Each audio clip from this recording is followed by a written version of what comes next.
Hello everyone, তো আজকে হঠাৎ করে আমার মিশরি ফার্মি মুরগি 4টা ডিম পেড়েছে। কিন্তু 4টা ডিমের মধ্যে একটির সাইজ দেখুন কতটা ছোট। তো আসলে কি কারণে এটি হয়েছে, ভিটামিনের ঘাটতিতে না কি কারণে? হঠাৎ করে দেখুন এই যে 4টা ডিমের ভিতরে একটা ডিম কত ছোট পেড়েছে। এটি দেখলে আসলে এটি কয়েল পাখির ডিমের চেয়ে অনেক ছোট হবে। দেখুন এই যে কয়েল পাখির ডিমের চেয়েও তুলনামূলক 3 গুণ ছোট আর কি। তো দেখতে পাচ্ছেন আসলে কতটা ছোট ডিমটি।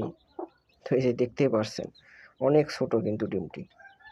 তো আমার মিশরি ফার্মি মুরগি 5টার মধ্যে প্রতিদিন 4টা-5টা করে ডিম পারে। তো আলহামদুলিল্লাহ আজকেও 5টাই পেরেছে, 4টে পেরেছে। তার ভেতরে একটি দেখুন কতটা ছোট, তুলনামূলক কতটা ছোট। এটি কোয়েল পাখির ডিমের চেয়ে অনেক ছোট। তো কি কারণে হতে পারে আপনারা কমেন্টে বলবেন এবং কি ধরনের ভিডিও চান পরবর্তীতে বলবেন। আসসালামু আলাইকুম।